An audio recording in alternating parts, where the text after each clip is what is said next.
If you leave your cash sitting in a standard savings account, it definitely feels safe, but you're actually guaranteeing a silent loss. Thanks to inflation, the purchasing power of that money is slowly dissolving year after year. To beat that inflation, you have to invest. But the financial industry has a vested interest in making investing look overwhelmingly complex. It's exactly how they justify charging you ongoing management fees. For a long time, the traditional alternative to cash was trying to pick individual winning stocks. You look at a board like this and try to guess which company is going to outpace the market. The trade-off here is extreme. If you pick the right company, you get a high reward.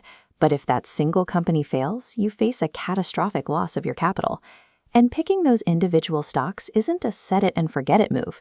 It requires intense, ongoing research, reading quarterly reports, tracking supply chains, and analyzing balance sheets.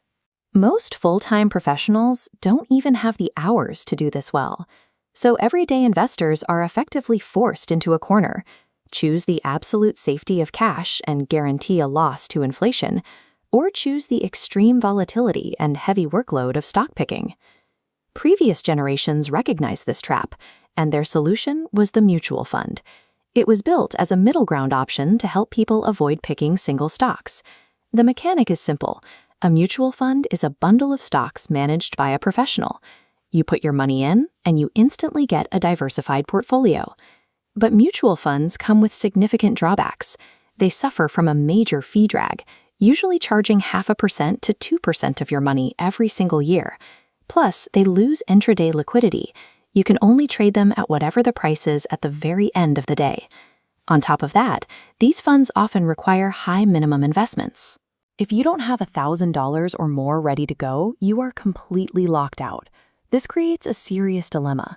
How do you get the safety and diversification of a mutual fund without getting hit by high fees and clunky trading restrictions? What the modern investor actually needs is a vehicle that eliminates both the extreme risk of individual stocks and the expensive friction of legacy mutual funds. Plotting internal fees against diversification, individual stocks sit bottom left, affordable but dangerously undiversified. Mutual funds sit top right, highly diversified but burdened by expensive fees. Finally, the ETF sits precisely bottom right, the optimal sweet spot. The mechanical advantage of an ETF is that you are acquiring a massive basket of hundreds of stocks in a single low-cost transaction. And unlike a mutual fund, it trades instantly during market hours, exactly like a regular stock.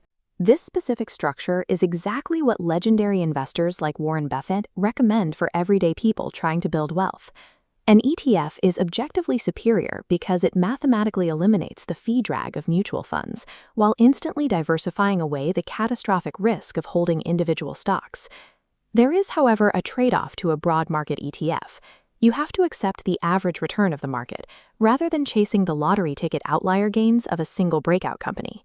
We call this market tethering. Take an S&P 500 ETF like VU, for example. Because you own a proportional slice of the top 500 companies in the United States, your portfolio is tied directly to the broader economy. If the overall market drops 20%, your investment will also drop 20%. Some investors try to cheat this average by using sector ETFs, like the tech-heavy QQQ, to target specific high-growth industries.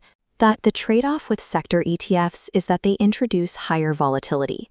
Because you're concentrating on one industry, you're actually getting less economic diversification than you would with a broad market fund. Accepting the boring market average is a deliberate strategic choice. You are trading the thrill of gambling for statistical certainty and a minimal workload. This decision flowchart translates that theory into an execution plan mapped to your personal financial goals. We start by asking what your primary goal is, branching into two distinct paths: maximum diversification and growth, or passive income. If you follow the growth path, you land on VTI, the Vanguard Total Stock Market ETF. This gives you exposure to over 3,500 companies with an incredibly low fee of 0.03%. The trade-off here is that VTI includes smaller, more volatile companies. If you want strictly foundational U.S. market growth, you can branch over to VO, which sticks to just the top 500 largest companies. Now, if we follow the passive income path, we land on SCHD, the Schwab U.S. Dividend Equity ETF.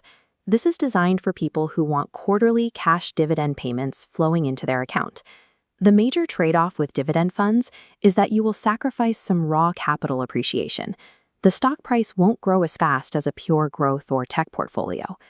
A globally diversified portfolio doesn't require endless research. You can build it by simply combining two of these ETFs tailored to your specific timeline. Executing this strategy today is straightforward using modern brokerages like Fidelity or Schwab. These platforms offer fractional shares, meaning you can invest a specific dollar amount rather than saving up for one full, expensive share. The only trade-off is that to access these zero-fee platforms and fractional shares, you have to move your investment capital away from your legacy traditional bank.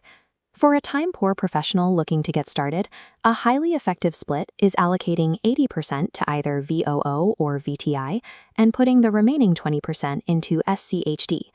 By choosing the ETF structure over expensive mutual funds or risky single stocks, you permanently opt out of the Wall Street casino. You lock in a mathematically sound, low-effort engine for building wealth.